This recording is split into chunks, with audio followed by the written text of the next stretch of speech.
David, let's get into the news of the day. This thing that just broke this morning.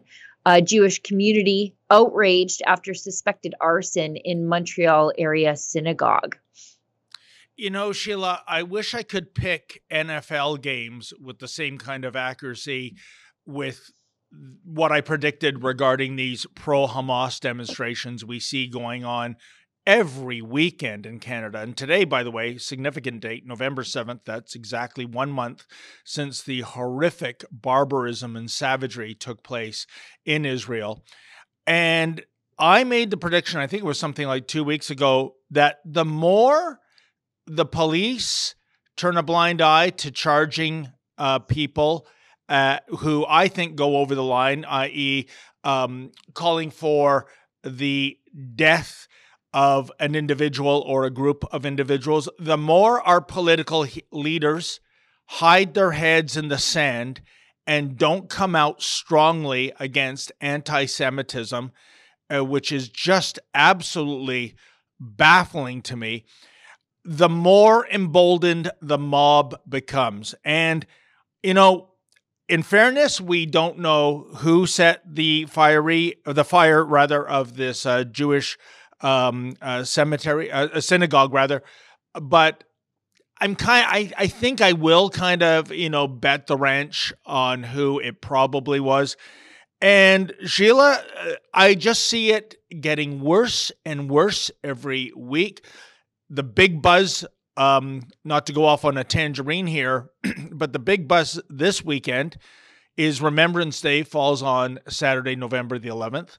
And it's typically Saturdays and Sundays where the pro-Hamas people come out and rant and rave and call out the death of Jews and the destruction of Israel.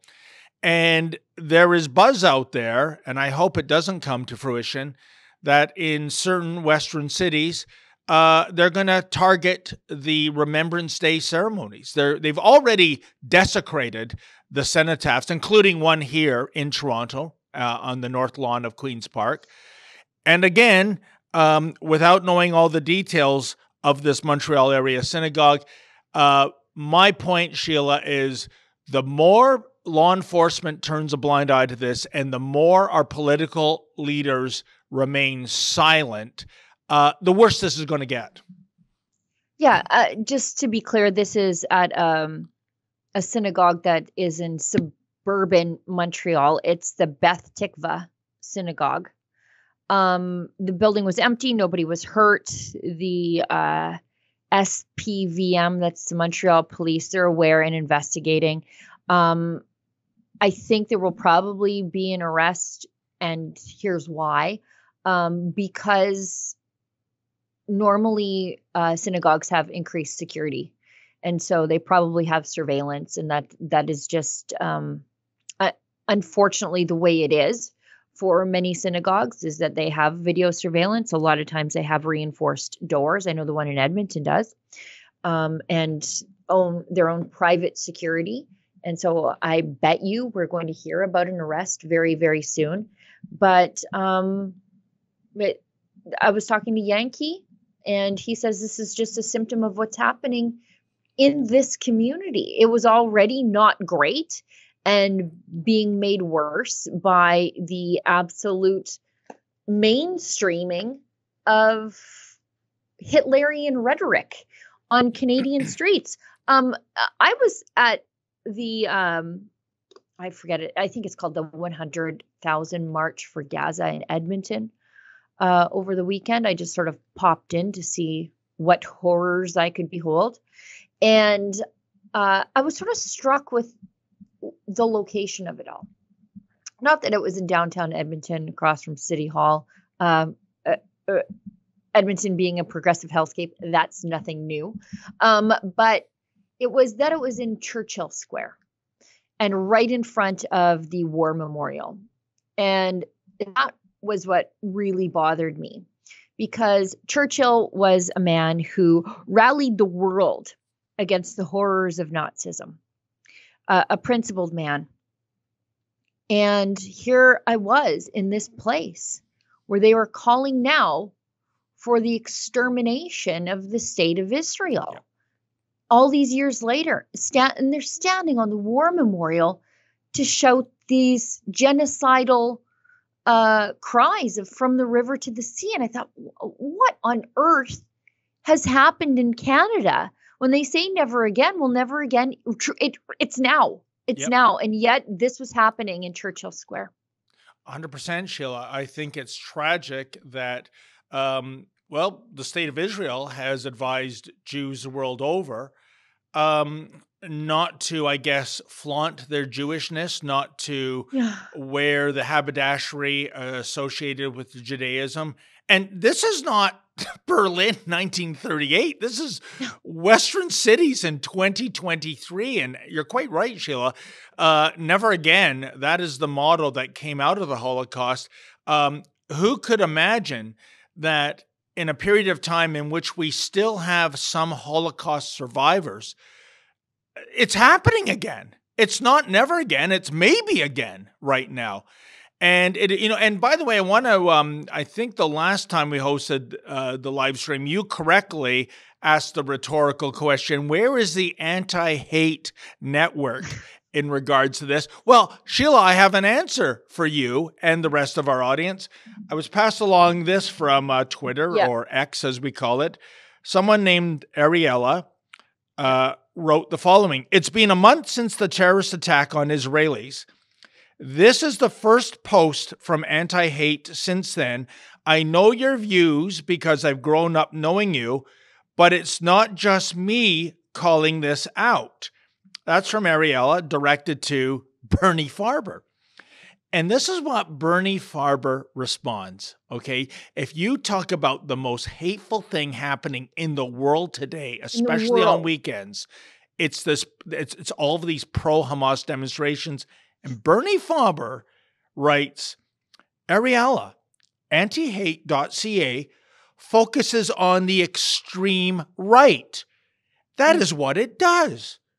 I wish we had the resources to do more. We just don't.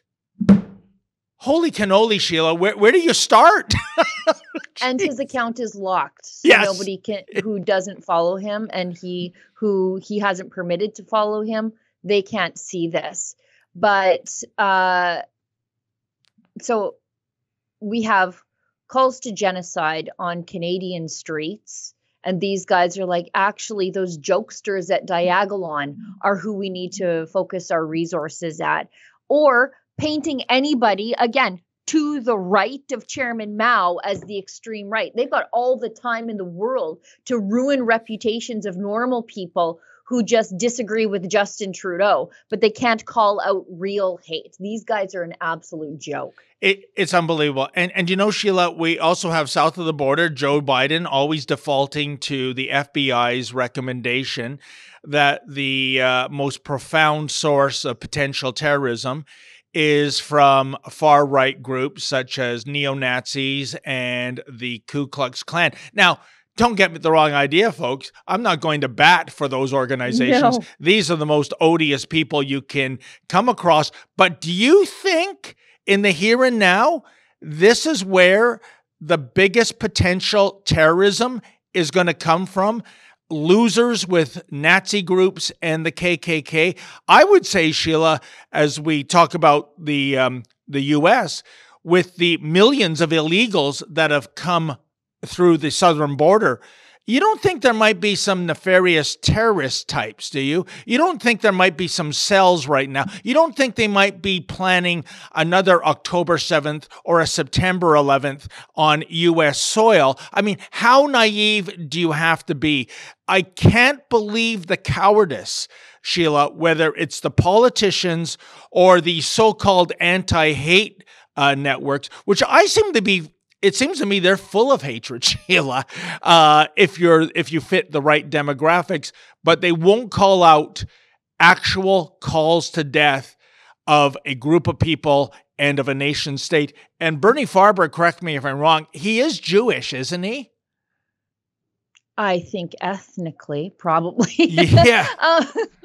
But you know, these anti-hate network guys who are funded by Justin Trudeau, by the way, I'm curious if they had anything to say about when Justin Trudeau dusted off one of the few remaining actual SS soldiers remaining on the face of the earth and applauded him with a hero's welcome in the House of Commons.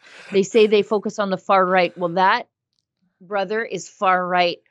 Did they have anything to say about this? No, because their paymaster was the guy who did it.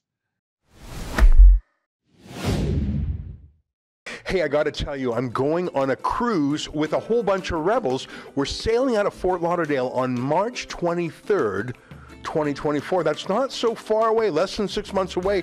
A gorgeous trip around the Caribbean. Holland America Line, boy, is that luxurious. And we're going to bring some of our favorite rebel talent. Sheila Gunn Reid, David Menzies, and can you believe it? We're actually bringing Tamara Leach with us, and you are invited. That's rebelnewscruise.com.